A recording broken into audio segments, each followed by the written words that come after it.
Welcome to the Inspiration North podcast, inspiring stories from inspirational people and how they found their passion, their true north. I'm James Eves. And I'm Michelle Minikin, and this is the Inspiration North podcast.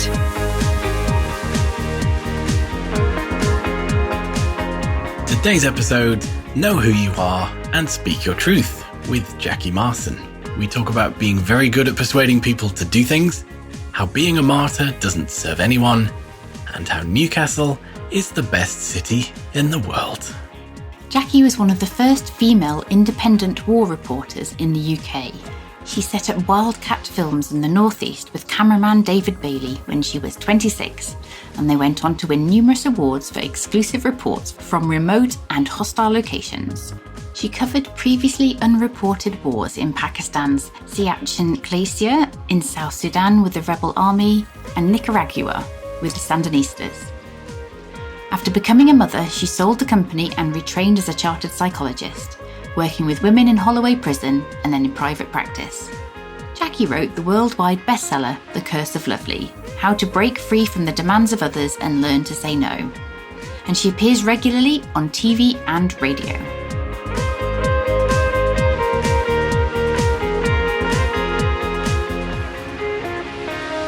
So good morning to you, Jacqui. How are you today? I am great, thank you. It's got a bit warmer down south, so it's lovely. It's going to rain all week though, but we mustn't be negative today. Grass. Good for the grass, exactly, good for the garden. And firemen, because they don't like it when it's too dry. Yeah, excellent, good. So our first question, when you were little, did you know what you wanted to be when you grew up? I so did, and I'm so looking forward to answering this question. It is quite long, my answer, but it was wonderful just remembering the stages I went through. So the first thing I wanted to be when I was about, I think, 6, 7, 8, I absolutely loved animals. I had a dachshund that I bought myself. I saved up for 2 years to buy that dachshund. He was called Jason. Not a great name, but it was the 60s. It was the 60s. So there's me, and Jason was my best friend at that age. And I'd started horse riding, and I loved horses. I loved dogs. So I loved animals. I said, I want to be a vet. And then somebody said to me, oh, you've got to be quite, I think you're too sensitive to be a vet. You've got to be quite cruel to be kind. You've got to put down animals, which I didn't know what that meant. But they said, kill them. And I'm like, oh! So then I dropped that idea. I thought, oh, no, I'll just be an animal lover. And then from about the ages, probably from then onward, but sort of 10, I would say, till about 16, I spent a lot of my life sitting drawing fashion models, fashion design, because my mum was a dressmaker and we used to make a lot of clothes. I was into punk by the time I was 15 and making punk outfits, making stuff from vintage. It wasn't called vintage then, it was called secondhand, but repurposing, all this stuff. And I thought, I want to go to art college, be a fashion designer. My mum, who was quite pushy academically, she embraced that because obviously it spoke to her stuff. But then this chimes with the pivotal moment. I was actually also a child of very low self-esteem, even though I was a real swot at school, high achiever, teacher's pet, always had my hand up. Me, I know. So I got a B in my art, then called O-level, now called GCSE. So I just thought, well, that's it. I'm not good enough because I didn't get an A. So I'm not good enough at art to do it to A-level, go and do that foundation. Used to do a foundation then and go on to 3 years at art college. So I just gave that one up, and which is really sad when you look back at it, isn't it? Mm-hmm. And it's never too late though, because about 3 or 4 years ago, I went and did a week's fashion illustration course, which I loved. And it was with a bunch of young students, and they were a bit like, what's this old woman doing here? The tutor was great. She said, Jacqui's here for herself. She was older. She got it. She was Serbian, actually, very interesting woman. She said, Jacqui's here for herself. She wants to do this for herself. And then it was great because I wasn't the worst in the class. I was kind of somewhere in the middle. So by the end, they were all going, oh, we really like your stuff. You're really good at this. I was like, I'm really good at this. I'm not going to change career, but it was nice. Sometimes you just need to do that little part of it in later life, don't you? Anyway, so that was the death of my fashion design ambitions. Then another pivotal moment, I think, I did A-levels, and my favourite teacher, you know how we often have a teacher who changes our life a bit? Mm-hmm. I had Mrs. Wallace, who was a very eccentric single mother, drove an MG midget. Do you remember those? Bright red MG midget. She used to drive into the staff car park with the roof down. Always a real cigarette in her mouth. I don't know why. I think it was, again, this was the 70s by now, but I think she didn't. We were talking about not wearing bras. I think she didn't wear a bra, Michelle. And she always had her hair was a mess. The lower classes just gave her hell because I was in quite a rough comprehensive. But by the time the sixth form, she taught this thing called social biology, which is the nearest you got then to a psychology A-level. Yeah. And I loved it. And Mrs. Wallace said, Jacqui, I think you should go and study psychology. You will love it. So I'm like, Mrs. Wallace says psychology. I would do psychology. So I ended up at Bristol and within about 3 weeks realised I hated it because I wanted to learn about people, because my other thing I would have done would have been English literature because I loved the character, analysing characters in books. So in those days, doing a BSc, a Bachelor of Science in psychology was all rats in mazes, neurons in the brain. We had one lecture on Freud where they just mocked him. And so I thought, God, I hate, and it was like all these weird old guys teaching and none of them had any social skills. So I thought, well, this wasn't what I expected. So then I stumbled into student journalism. I got involved with the student newspaper because someone said you get free cinema tickets to go and review films. So I thought, oh, that's all right, because I never had any money. So by my third year, I was arts features editor of the student newspaper, kind of loving it because you interview people. So then I got onto a Thompson training scheme. And at that time, Thompson regional newspapers owned, 100 regional newspapers, including your Evening Chronicle, and the Journal and the Sunday Sun. I don't know if those all still exist. The Sunday Sun still exists? Don't know, do you? That was the one with all the sport in it on a Sunday. Anyway, I don't think it does. The Journal still exists. Cron still exists. And at the time, Thompson's, they're a big deal. They had owned the Times and the Sunday Times, but they just sold them. Anyway, they had their training centre in Newcastle. So you did 6 months at the training school and then you went back to the paper that had taken you on. But I was also taken on by the Cron. So I then did 3 years on the Chronicle. So that was a sort of turning point, wasn't it? Another pivotal moment was deciding I didn't like the psychology degree and getting into journalism. It's all a bit accidental, mine. None of these, by then I didn't really have ambitions. I'm not one of those kids who always wanted to be a journalist at all. I was just interested in people and their stories, hence the psychology, hence the journalism. That's very similar. So I loved being on the Cron. It's fantastic. And I fell in love with Newcastle because who wouldn't? Because it's like the best city in the UK, isn't it? I mean, it is so fantastic. You don't ever want to. Oh, you don't want people moving there? Okay. It's the combination of I think it's such a beautiful city. People are so warm and friendly and good laugh, but then that amazing countryside around it, the beaches up the East Coast, out to Northumberland, out to Cumbria. It's just amazing. Because now I live in London. I've lived in London since I was 30 and, you've got to travel hours to get to decent countryside. So I often say to my husband, because his family are from Sunderland, so we're like, should we go and retire to the northeast? Should we go and buy something? I think we've gone off that a bit now. No, who knows? Never say never. Anyway, sorry, I'm losing my track, aren't I? What happened then? Chronicle 3 years. Then went to Australia for a year, but we'll gloss over that. I then came back and I worked at Border TV. I was actually the news editor of Border TV, which was a really inappropriate job for me because although I was quite a good journalist, I'm good at interviewing people. I'm good at winning their trust quickly and facilitating them to tell their story. The boring bit is them writing up, but I learned how to do that. I could do that. We used to do it so fast at the Chronicle. You sat there, the copy deadline's 12 noon. We used to sit there with our typewriters. We used to put 3 pieces of copy paper and 3 carbons into your typewriter, light up a fag. Obviously, it was no one would do that now. But the newsroom was, just full of smoke. And then you go clack, clack, clack, clack, clack. Teacher staff room as well back in the days. Oh, God, yeah. I mean, it's amazing. Isn't it? When you see films and everyone, the doctor's smoking and he's operating with the other hand. On aeroplanes as well. It's cracking. Aeroplanes. I know. Crazy. But anyway. And then if you had written like you'd been sent out on a fire or a road traffic accident, RTA, the news editor will be standing over your typewriter ready to pull the first page out and run over to the subs desk.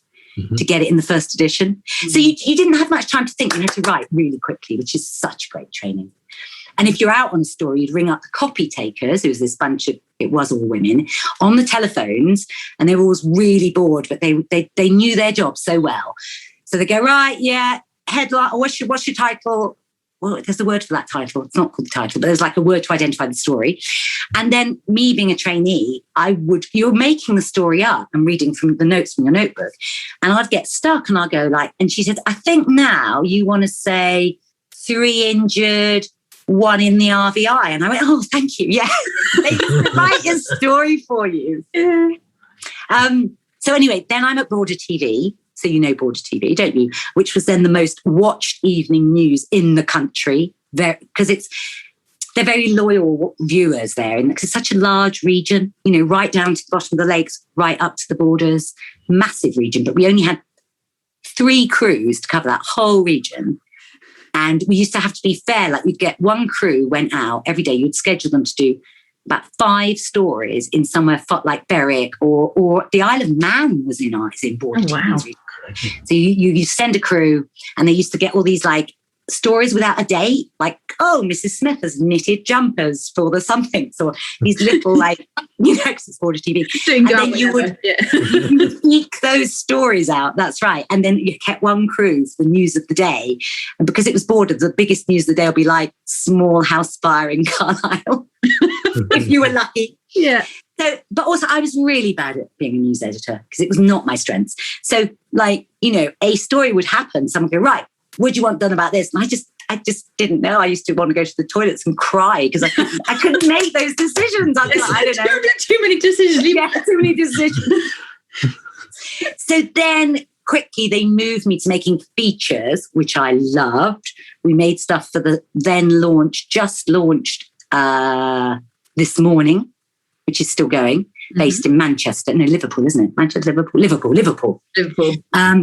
And my boss, Liz Howell, had worked at Granada, so she knew everyone there.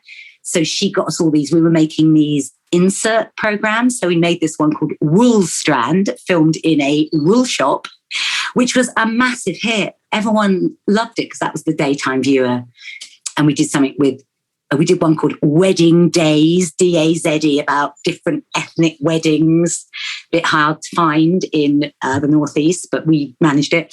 Oh, and so that is great fun. And then, okay, another pivotal point. I meet this guy called David Baillie, not the famous photographer, though he probably thinks he is, who I think is a very, very talented guy. He'll probably listen to this, or I'll send him a link, because he still lives in a place called Alston, Alston, which is on the border of Northumberland and Cumbria. If you drive to the lakes, basically, you go through it. A69, isn't it? Just off there. A69, that's right, yeah. It's something like Britain's highest market town. It always the first place to get cut off by the snow. Yeah. It's in the North Pennines. It's kind of, yeah, it's in the North Pennines. And he's got a house called Windy Hall there, which is on top of a hill, very windy. He now does Airbnbs, converted his barn. It looks amazing. I'm just giving him a little plug there. Anyway, met David. And David said, I am looking for a journalist. I want to go, I'm going to train myself to be a cameraman. I'm looking for a journalist. And the thing was, I think we were both really up for travel and adventure. David was almost like a kind of amateur mountaineer. He'd been off on these amazing treks and expeditions on his own. You know, he was quite extraordinary. He was also very into green energy. You know, these friends of his would set up this thing called Border Wind years ago. We're going back 40 years. They were doing wind power. I mean, so very, very smart guy, but sometimes quite difficult to work with. Anyway, we did this crazy thing. We set up an independent production company, which again was probably mid-80s by then. And Channel 4 had just been launched, which was a Thatcher thing to bash the telly unions. So she set up, which is strange because Channel 4 was quite radical, but Thatcher set it up, and it had to be, all the programs had to be made by independent production companies to stop the monopoly of the television unions. So like really evil genius. But it actually meant, even though I realised to be political, I was very anti-Thatcher. I could see what she was doing to the Northeast. I was a journalist in the time of the miners' strikes. So, we were just all, of course, in the Northeast anti-Thatcher, really. And I was a neutral journalist, but still. So we set up this company, just like a 2-person operation called Wildcat Films. And our strapline was remote and hostile locations. And I have to give David credit. Most of the places we went to, they were always his ideas. No, not always, often, because he was much more political than me. I barely read any foreign news in the newspaper. So, we would, but I had all the people skills because, again, of my psychology and my journalism. I mean, they're great. It's a great combination.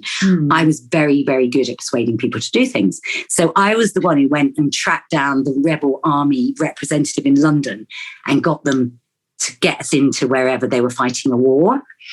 So we went to places like South Sudan, which fought a 40-year war with North Sudan to get independence, because in a very simple terms, it's like a Christian, it's all to do with colonialism and sort of partition. It was they put all these sort of tribes together, and there was the Christian North. No, I got it the wrong way around. The Muslim North, which is now just Sudan, and then this large country that's the South was Christian and tribal, really. So they had been fighting this war for 40 years. No one had filmed it. It was very difficult to get into film. We had to go illegally over the border from Kenya.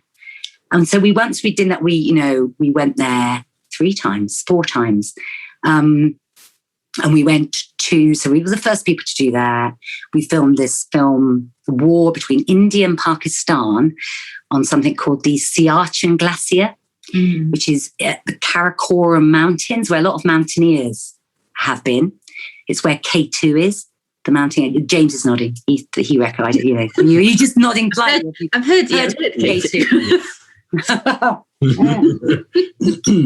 But again, no one had filmed this war. And that's a long story. These stories are all long, but somehow we had befriended Benazir Bhutto. Then she got into power. And then she said to us, "What do you want to film?" And David said, "I want to film the war on the Siachen," because he had been mountaineering in that area a few years before. And she said, no one's ever filmed that war. We can't let you do that. It was kind of secret. And both sides, those two quite poor countries, were spending like $1 million allegedly a day on this ridiculous war over this territory in the mountains that no one cared about. No one lived there. It was just national pride of these two countries that still to this day hate each other. I mean, the worry is now they're both nuclear powers.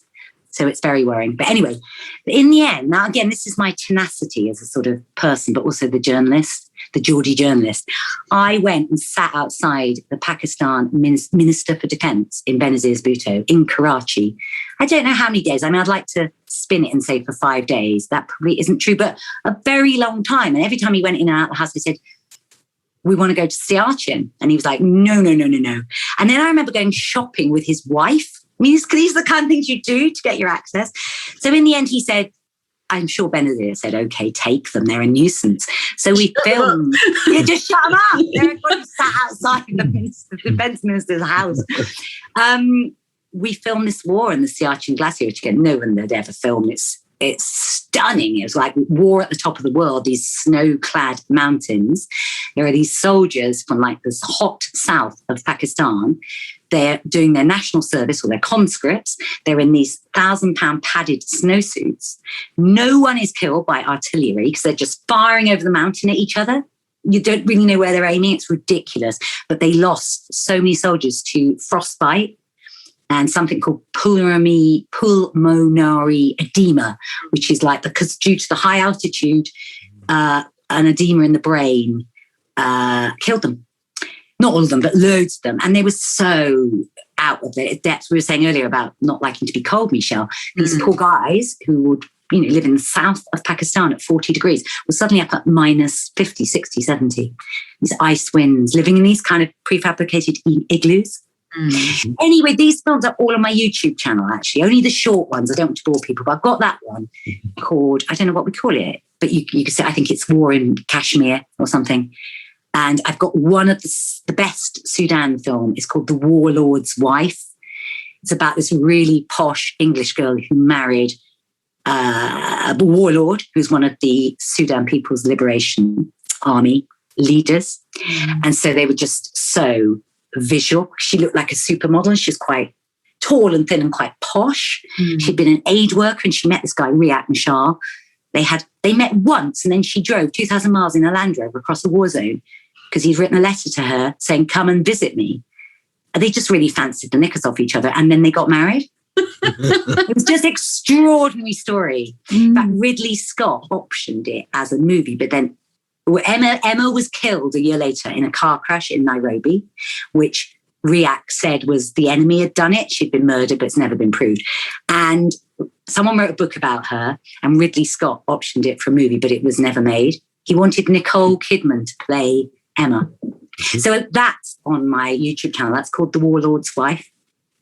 And then, of course, we won a lot of RTS. There wasn't much independent production in the Northeast. There's a lot more now. There's like Film North, is it called? Film North? There's Film North. There's like funding in the Northeast for indies. But in those days, we were kind of trailblazers. And but they did have Royal Television Society Northern Awards, and we used to kind of scoop them every year because there wasn't much competition. Thank you. Oh, and I just last film club, we did this one. We made this. We'd do anything that anyone will pay us for. Really, we made lots of training videos for the health and safety executive. I know a lot about back strain, risk assessment, all this stuff, because that paid for the foreign trips. Because often we did them on a punt. We took a risk and then we kept our world rights. We used to sell stuff all around the world. And we got commissioned by the BBC to make this series called Jobs Bank for schools, like schools program, little 10-minute films about career options. And they said they wanted us to find people in the North, not just the North, because they didn't have enough diversity down South. They wanted diversity, different accents, women. And we did 5 little films in the region, but the best one is on my YouTube channel. And it's of this guy who's a big legend in Newcastle called Tommy Corker.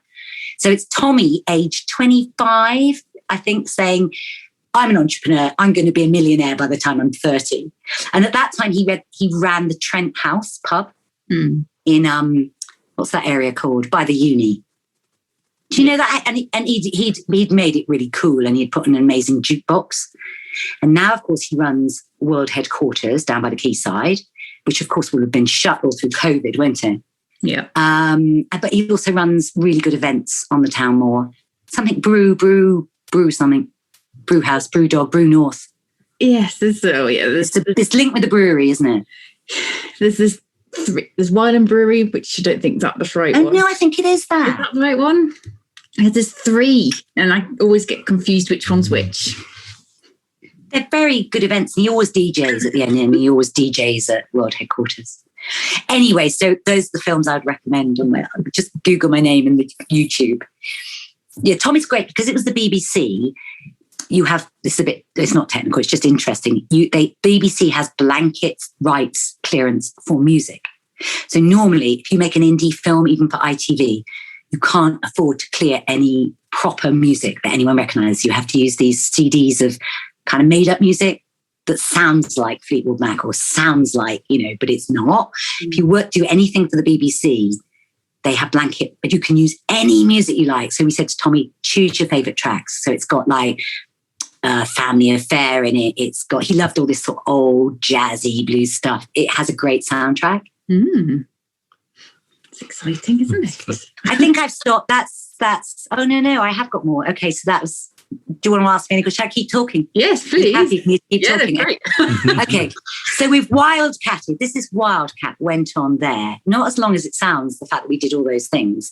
And more other remote and hostile. We went to the Arctic 3 times. We made this documentary called Fragile Earth about the poisoning of the Arctic, the poisoning of the pole. David loved cold places. I loved going to Africa. You were like this, Michelle. I used to say, I need to go to Africa and bleach up my hair. I'm serious. You didn't put lemon on it or anything daft, did you? Yeah, probably occasionally, yeah. It used to get a bit dark, as it does blonde hair in the winter, and I'd be like, I need to brighten it up. Whereas David wanted us, and in the Arctic, my God, it's minus, we were there we once went camping to film wildlife. We're trying to film polar bears in minus 60. Wow. Mine's 60. And I've given these talks to school kids. And what do you think the first question they always ask is? No. How did you get to the toilet? Yes. Well done, Michelle. You accessed your inner 10-year-old there. Yep. Yeah. Miss, how did you go to the toilet? And I'm like, that's such a good question. I said it was easier for the men. I won't, go into detail, but I had to pull my trousers down and get it over with before I got frostbite on my bottom. And they're like, all giggled. They love that story. Yes. I got 11-year-old. He'd love that story. Tell her that then. Yeah. So that's why you know what the 10-year-old would ask. Yeah. Yeah. I'm a very strong inner 10-year-old though as well, to be fair. Yeah. They're all obsessed with bodily functions, aren't they? Yeah, and why not? Hilarious. We probably all are. We get too embarrassed to ask, don't we? Yeah, probably. Oh yes, we're going through that whole puberty thing. So we've got a very honest book about it. So when you ask the question, we just go to the book, and the book tells us stuff. And it's like I'm just like dying inside, but trying to just be all neutral and supportive as a mum. And well, you have to be. You have to talk about this. I'd rather be found out like from a proper source and ask one of his friends at school, though. Yeah. These days they'll just Google it, won't they? So it's best. No, not in our house. We've got locked down. And they do it in the playground there, or they do it somewhere. They're all cleverer than we think. Mm-hmm. My youngest, he was buying stuff off the dark web when he was about 14. Oh, wow. But he has now just got a first in computer science. So I kind of think I was a bit of a liberal mum. Mm. I mean, I didn't condone that. I didn't know what was going on because I'm a technophobe, and there's he using the dark web. I don't even know how to get on the dark web. Did you Google it? I don't know. I don't think it's secret. It's illegal and secret. James looks like he knows. I think James knows. Anyway, back to Wildcats. So, Arctic wars. I think I could say this even if David is listening, because I'm going to put this in the book I'm writing now, which is Memoir Meets Self-Help, my second book. Mm. So I have a lot of Wildcat stories. So what really happened was that because we were a couple, but I think we were more just both ambitious, and we worked quite well together when we weren't arguing, but they were always creative arguments. And the more successful Wildcat got, the worse we got on. Mm. So it's like in the end, I did a really brave thing. I still think it's the bravest thing in my life, really. We split up and decided we would still keep running the company together. But you can imagine how well that went. He got married very quickly. I moved to London. I moved with the girl who was working as our assistant, who is the only person I've ever employed in my life. But I can pick them well because she went on to be a vice president of Disney. Oh, cool. Exactly. She was a little superstar. She was 22. Let's think. She's 5 years younger than me. We were both in our 20s. We moved to London. We moved the company to London while he was faffing around with his wedding. And we were on fire and we got loads of work. But we sort of, it all got a bit messy because we sort of excluded him a bit because we said, he's not interested. We left him out a bit. And I did a bit of girl power. And then I was with someone in London. I hadn't moved down for them, and then I got pregnant with my eldest child. Catherine got married and moved to Paris, where her husband's job was. That's before she came the big cheese in Disney. And so I sold my share to David for not much at all. So I had this baby, and I'm thinking, what do I do now? I don't know what to do. I don't want to. I sort of had it with television a bit. So I went back to uni. I retrained as a chartered counselling psychologist. As you will know, Michelle, that is a long haul, isn't it? I did 2 master's degrees to get all the and 450 supervised hours, blah blah blah. But then I remember when I had to write that first application for my first master's course, I thought, I feel a real charlatan because I've been a journalist. And someone said to me, well, where are your crossover skills? Which is always a good question, isn't it? Or where are you? We don't call them crossover skills. What do we call them? Transferable skills.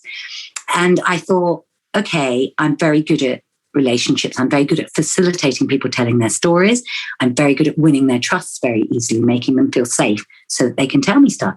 But with journalism, often you're not putting it to an end that is helping others. Sometimes you are, but often you're getting it out of them to stitch them up, I remember once, we went, when I was at Border TV, the Lockerbie disaster crash happened.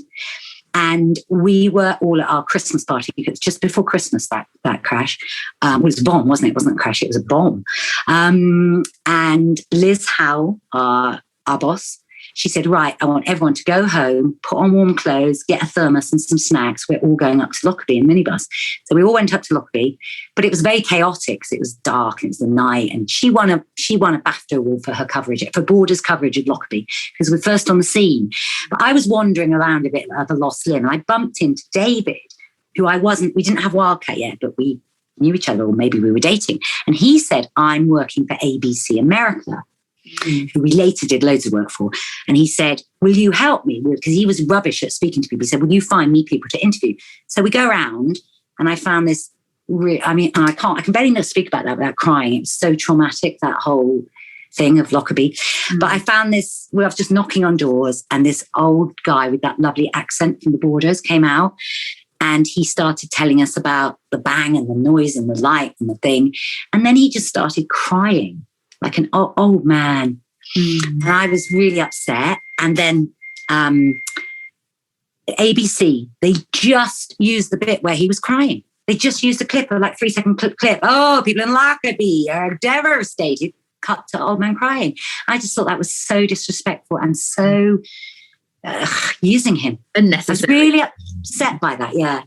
So I felt as a counselling psychologist, I could use the same skills, but to help people. Good. Yeah. And then I still felt a bit schizophrenic, like people would say, occasionally, I didn't talk about my past and Wildcat and being a journalist much as a counselling psychologist. But sometimes, people say, oh, what did you do before something? And I would say, and they'd go like, God, why did you give that up? Because it sounds so glamorous. And I used to feel really schizophrenic that I'd had these two very, very different careers. But as I just explained, really, they were a continuation. We're using the same skills. But then 10 years ago, I combined them and wrote this book. I'd already been doing a bit of punditry on the radio and telly. I'd had a radio show on this women's radio station called Viva in London because I had all the skills. I know how those mediums work, especially telly. I know that they want a 10-second soundbite. I used to do loads with Channel 5. I was their sort of psychologist at one point. And I'd go like, right, how many seconds do you want? 5 or 10? And what's my soundbite? But I'd still try to get some useful bit of psychological knowledge in there. And I thought, this is a skill that I've got that not many people have got, that I can combine the two. So I wrote that book, The Curse of Lovely, it's called. How to break free from the demands of others and learn to say no. It's basically about people pleasing, but I didn't want to use that phrase because I think it's shaming. And if that is one of your challenges in life, if you are a people pleaser, or even worse word, a doormat, you do not want to be reminded of that at all. So my book tries to empower, explain where this came from, that once these were skills you probably learnt in childhood, that these served you well then. Because probably there was conflict in the house, or you had a scary parent or teachers.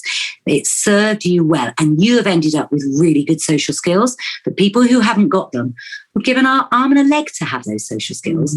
But how can I help you and myself get to chapter 11, the last chapter, which is lovely, with choice.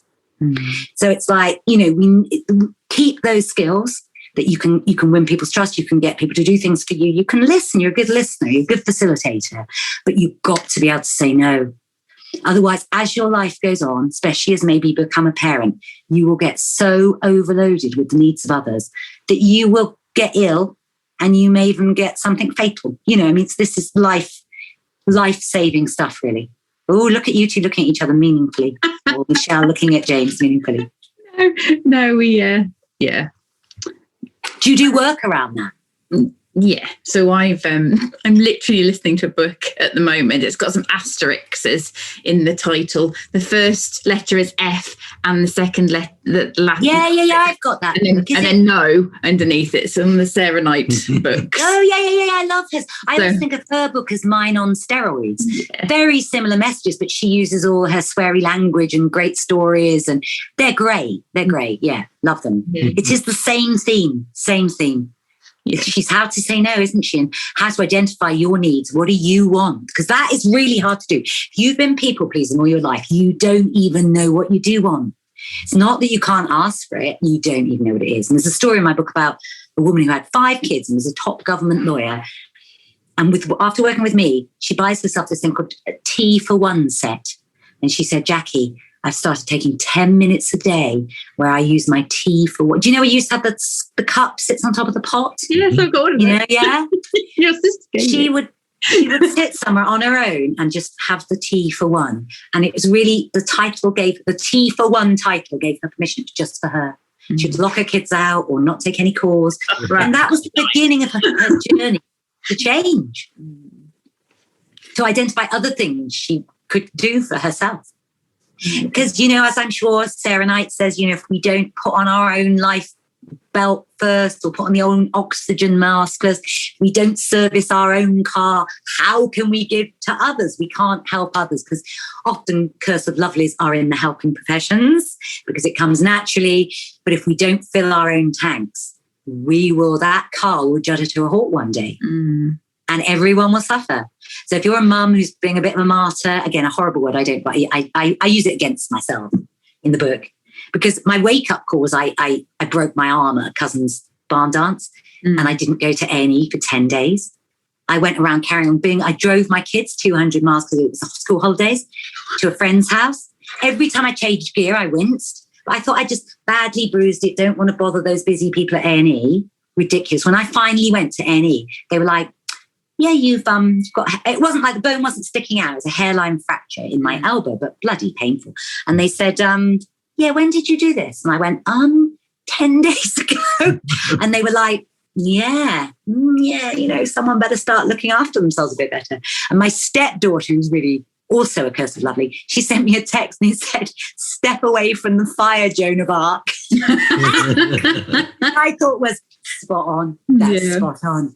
Step away from the fire, Joan of Arc. Because if you're being a bit of a martyr mummy or a martyr anything, it does not serve anyone, and certainly not yourself. No, we talk about that all the time, that rescuing and the drama triangle and all of that stuff. It's like, where are you in this diagram? Yes, what's that? Rescuer, perpetrator, victim. Yeah, that's very good, that very helpful. We talk about that a lot too. Yeah. So where I could boast a bit about the fact that my book, completely to the surprise of my publishers, because Selfhelp rarely sells abroad. It's now got I don't know, last time I keep them on a lovely shelf my husband had made for me. I've got 16 foreign editions. It's in more than 20 countries around the world. It's a bestseller in Poland. It's a bestseller in South Korea. Which is, but I think because you see, if you think of those cultures, Poland surprised me. But I went there and did media for 2 days, and I kept saying to them, why? Because I thought all the Poles I'd met in London seemed quite assertive, the women, as you know, but they said no, it's the legacy of Catholicism and communism. It means we're taught to put others before ourselves, but now we're being told to be kind of pushy, ruthless capitalists, and we don't know how to do it. So your book is really helpful. I was like, wow, that's really interesting. So interesting. South Korea, it's sold a lot like Japan, China, South Korea, because that makes sense to me, because it's like women have been taught for centuries to be subservient, but now they are being told to be not exactly pushy, but come on, step up, run companies, you know. And those are very mixed messages, and they don't know how to do it. They don't know how to be assertive. Yeah, no, it's a really desperately needed topic, isn't it? So we talked about more as well before, didn't we? I love Tara. It's the same thing, isn't it? How can, you know, so many women around the world still don't have, you know, equal rights or yeah. Because the other thing I do now, we're going off on tangents here, but they're all tangents, aren't they? Now, for the last 2, maybe 3 years, I work in this FGM clinic 1 day a week. Well, it only runs 1 day a week, where this amazing midwife pioneered this technique. It's called de-infibulation. Close your ears if you're squeamish, anyone listening, but she's reversing female genital mutilation. And those women, that is 300 million girls and women around the world who've had FGM. And people don't know much about it because they just don't want to know because it sounds so yucky. But I won't go into it now if you don't want to know. But, you know, there's type 1, type 2, type 3. And type 3, you have your entire genitals sealed. And, you're left with a hole, the end of my little finger, for your urine and menstrual blood to come out. So these poor girls, women, they have it done when they're 5 or 6. All their lives, they get UTIs, they get blood clots. I mean, just on a health thing, let alone their sexual health, or there's the fact there's no pleasure in sex, let alone that. It's all about men controlling women completely. It's not religious based. There's no health based. There's nothing. It's purely about men controlling women. So that's a good thing I do. I love those women. I love their stories. Most of them are Somalis in Ealing in West London. Some Sudanese, sometimes from Egypt or the Emirates, but mostly Somali, big Somali population there. I love those girls because I just talk to them about makeup and clothes. They come all headscarfed up, but they go like, they're makeup influencers. They're just humans. They're just girls, and they don't want to be defined by their FGM like they're victims. They don't want that narrative, which, that's something I want to kind of maybe make a film about. My friend and I want to make a film about that. So where are we? I've done that. I've written the book. And actually, as you mentioned, Tara, then my last pivotal moment really has been very recently where, we're talking lots of women's stuff, James. He's used to it. Yeah, I was used to it. Okay. So we've talked about boobs. We've talked about FGM. So now I hit, as I'm cutting right back on my clients because I'm a bit burnt out, my youngest son is going to uni and I'm like, yes, freedom after all these years of mothering. And at the same time, I hit the menopause. So basically, I've got no kids, very few clients, and no hormones. Guess what happened? I just went right down. I don't know what we call it. We could call it a breakdown. We could call it that Catherine May, who's written that wonderful book, Wintering. She might say, I went into wintering. Tara's got the best thing. She says, I went into chrysalis stage. Have you written her post about chrysalis stage? It's when the butterfly has to work really hard in that chrysalis. And at times in our life, we're in the chrysalis. She calls it the chrysalis phase or the chrysalis period. It's a lovely, search that from Tara. It's so beautiful. Well, I'll send you the thing. And if you don't struggle as that caterpillar inside the hard shell, you're not going to be strong enough to break out to become the beautiful butterfly you're meant to be. And this can happen at any stage of your life. When you hit chrysalis time, that's what you call it, chrysalis time. It's just, as always with her, beautifully written. But she'll say, you don't know what's happening. You can't plan ahead because you know there's something out there, but you don't know what it is. And it's really frightening. It's really frustrating. She says, try and resource yourself with the best people who will give you patience and understanding and listening. But I have had a really rocky, even way before COVID, I was having a really rocky time. But now my butterfly has finally emerged after about 4 years of real struggle. And I'm writing another book. And I'm, working at the FGM clinic. I was working at volunteering at a food bank, and I'm going to set up a mentoring scheme there with young girls. All my stuff is quite women-based because it's women that I want to empower. If I had one, it would be about empowering women, my work, really, what I'm really passionate about. So this next book, part memoir, part self-help, because that's a thing now. When I wrote the first book, it wasn't a thing, but now it's a massive sort of genre. So a bit of Wildcat meets, it's going to be called Fear-Less, because that means both. I look, and I've got this picture of me on a horse in the Nicaraguan war with the Sandinista army, and I look so great on that horse. I've got this really short crew cut, and I've got the camera in front of me, and I've got great posture on a horse, and the soldiers are all in the grass in front of me, and I look so brave. But yet at the same time, I couldn't take like a dress back to a posh boutique because I didn't want to disapprove of the shop assistants. I couldn't say no to certain people. I couldn't have difficult conversations I need to have with people like David. So it was a juxtaposition. So I both wanted to show people how each of us can become more fearless, but also saying what looks like bravery isn't bravery. That's bravado. What's true bravery is knowing who we are, speaking our truth, having those difficult conversations. And that takes a lot of nerve, a lot of guts. So that's that's what it's about. Sounds exciting.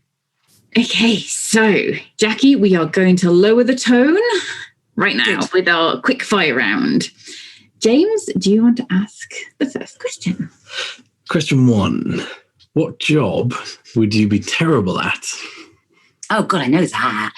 Anything which is, what do you call that in the work you do? Completer finisher. I worked for years with this gorgeous woman, Val Sampson. The reason we ran sort of training business, unusual training. And she's a former journalist, but she's a completer finisher. And I'm that kind of crazy 100 ideas a day woman, and one of them might work.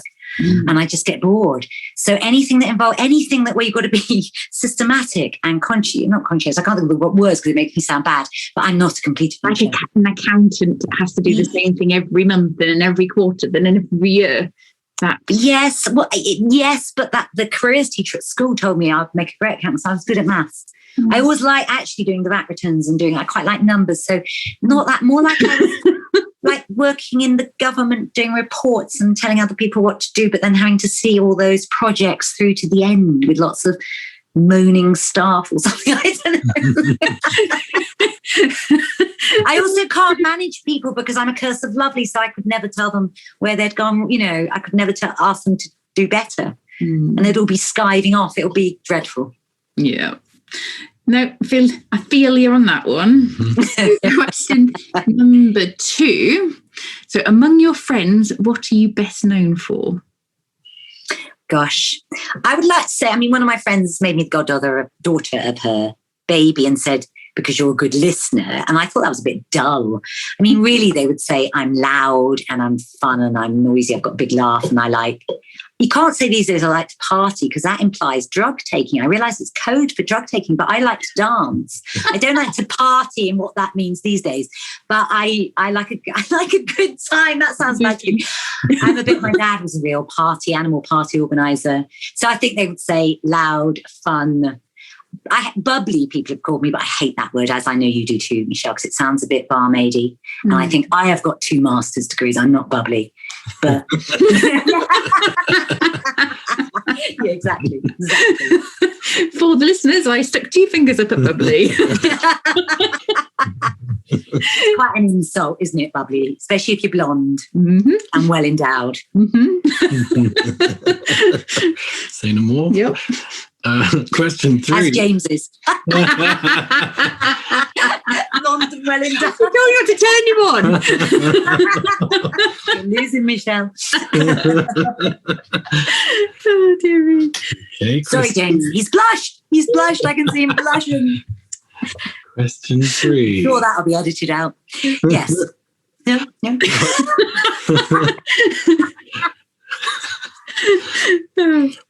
What is the most annoying question that people ask you? Oh. Other than how you go to the toilet in the Arctic. That's annoying. It's funny. That was quite. When I did so Val and I used to run a training about body language. What do we call it? The silent language of leaders. Because obviously that was a good seller. And so we'd have these things and we'd do people doing this truth and lie game to look at body language, little like poker tells. And we would model it first. So you had to tell 1 story that was true and 2 that weren't, or maybe we got it down to 1 true, 1 false.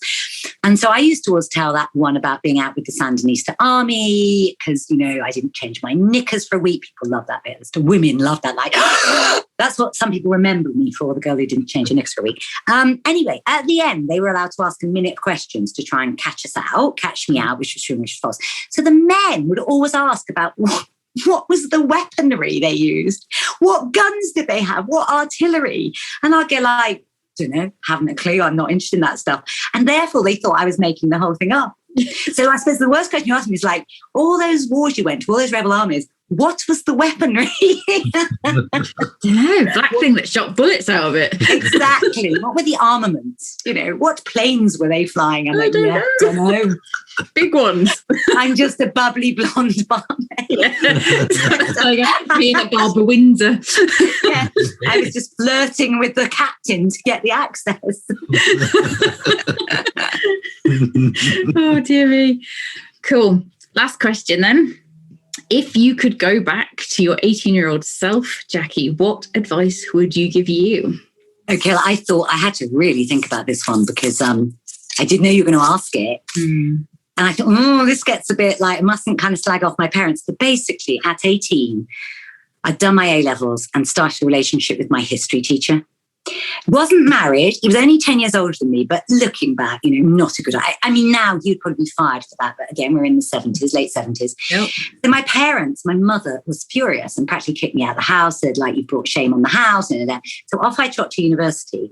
And the man was actually, no, I mean, I was desperately in love with him. He was my first love. I was so in love with him. But he ditched me at the end of 2 years and broke my heart, which took a long time to recover from. So I would say to my 18-year-old self, ditch him. Ditch the bastard before you go to uni and have a better time. But now, because now I'm a parent, I know my parents played it so wrong.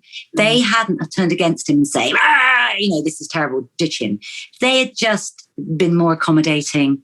I probably would have found out far sooner that it wasn't going anywhere. Yeah. But as it was, I stuck it. Well, no, I was, anyway. So my 18-year-old self, ditch him before you go to uni and have a good time. That's now. I bet you haven't heard that answer before, have you? No, that's good. Everyone's like, oh, well, it's all the journey, all of the experiences are part of the journey. It's like, yeah, don't do this, don't do that. I wouldn't listen to me, though. I would have been like, nah, go away. I think that's right. My 18-year-old self wouldn't have listened because I was head over heels in love with him. But yeah, anyway, I have no regrets in my life. Everything leads to who we are, doesn't it? And good stories, the gold dust in a good story is everything, I think. Absolutely. So for our listeners, if you would like to follow Jacqui a bit more, it was mentioned earlier, wasn't it? The YouTube channel. Search for Jacqui's name in YouTube or on Instagram, and you will find some lovely content. And it'll be in the show notes as well. Yes, in the show notes. Cool. So all that remains is to really thank you for telling us all these fascinating stories. No, we could have kept you on all day. Brené Brown is my role model, and she describes herself as a storyteller. Yeah. So I think, that's what I'm going to describe myself as. But it's been great, you two. You're amazing. You're great listeners to somebody who yaks on like me. But you say a lot with your facial expressions. So You literally, my face tells all the stories. And I think you should change your company name to the Two Well-Endowed Blondes. There's so much business, but probably the wrong kind. Yeah, we have been called the Anton Deck of Happiness. Anton Deck of Happiness. We've called that one. That's quite nice. How did you take that? Did you like that? Yeah, fun double act. I don't know which one am I, because clearly I'm a lady. But also one of them's in and out of rehab, isn't he? Yeah. So you don't know who's that one. I don't want to be that one. It's the taller one. Yeah, that's Ant. Ant, I think that's Ant. My friend, my God's got a lot of friends in the Northeast. One of them sang at his wedding, the smaller one. Deck, I think that's Declan, isn't it? Because she's a big Catholic, he's a big Catholic. Her choir sang at his wedding only last year or 2 years ago. Oh, there's so many people have got links to Anton Deck. It's hilarious. I'm sure. That's the Geordies for you, isn't it? Yes, it is. Small city. Yes, no, it's got a small town accent. It's lovely. That's what's so lovely about it. Awesome. Thank you so much. Oh, and yes, we have to say thank you to Rebecca Della for sending you our way as well. So thanks, Rebecca. Yeah, absolutely. We love Rebecca. We do. Cool. Well, thank you ever so much, Jacqui. Pleasure, guys. Thank you. Thanks everyone for listening. Check out all the show notes at inspirationnorth.com. Join us again for the next episode when we'll be chatting to another inspirational person. If you like this, subscribe and tell your friends. If you didn't like this, subscribe anyway and tell everybody.